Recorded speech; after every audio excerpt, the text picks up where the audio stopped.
செவ்வாழைப்பழம் சிவப்பாக இருந்தால் மட்டும்தாங்க அதுக்கு மதிப்பு. அது ஏன் செவ்வாழைப்பழம் மட்டும் சிவப்பாக இருக்குன்னு தெரியுங்களா? அது பார்த்தீங்கன்னா பீட்டா காரோட்டின்னு ஒரு பிக்மெண்ட் இருக்குதுங்க. அது இருந்தால் மட்டும்தான் அது சிவப்பு கலரில் இருக்கும். இல்லைன்னா சாதாரண வாழையே பச்சை கலரில் தான் இருக்குங்க.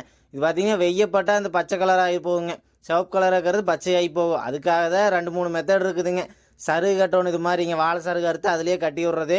இன்னொன்று பார்த்தீங்கன்னா பாலித்தீன் கவர் மாதிரி போடுவாங்க, அது பிளாஸ்டிக்கு, அதனால அதுவும் ஆகாதுன்னு விட்டுட்டோம். அப்புறம் மருந்து அடித்தா வேலையே முடிஞ்சதுங்க. அதுக்கு கெமிக்கல் மருந்து, சரி அதுவும் போச்சாதுன்னு என்ன சிரமம்னாலும் இது மாதிரி சருகு கட்டிட்டு இருக்கிறேங்க. இது பார்த்தீங்கன்னா நல்லா பூ வந்து காயெல்லாம் பிஞ்சு விட்டதுக்கப்புறம் இது மாதிரி கட்டி விட்ருவோனுங்க. நீங்கள் சந்தையில் பழம் வாங்குற போதே நினச்சிருப்பீங்க ஏன் செவ்வாழை பழம் மட்டும் இத்தனை விலை விற்குதுன்னு. அதெல்லாம் இதுதான் காரணம். இது பார்த்தீங்கன்னா ஒரு குழந்தையாட்ட போத்தி போத்தி வச்சிருக்கோனுங்க. மித்த வாழைப்பழத்தை விட இதுக்கு செலவு வச்சாகுது. இதை ஏமாந்து கட்டாது விட்டு என்னன்னு தெரியுமா, கொஞ்சம் நஞ்சம் பச்சையாக போவாங்க. அதுக்கு வியாபாரி வந்தாங்கன்னா பாதி ரேட்டு தான் போடுவாங்க. 100 ரூபாய்க்கு விற்குதுன்னா 50 ரூபா தான் போடுவாங்க. அதாங்க எல்லாரும் செவ்வாழைப்பழம் சிவப்பு கலர் சாப்பிட்றதுக்கு நாங்கள் இத்தனை வேலை பண்ண வேண்டியதாக இருக்குது. ஆனால் நீங்கள் ஒரு லைக்கும் பண்ண மாட்டேங்கிறீங்க, சப்ஸ்கிரைப் பண்ண மாட்டேங்கிறீங்க. முடிஞ்சால் பண்ணிட்டு போயிருங்க.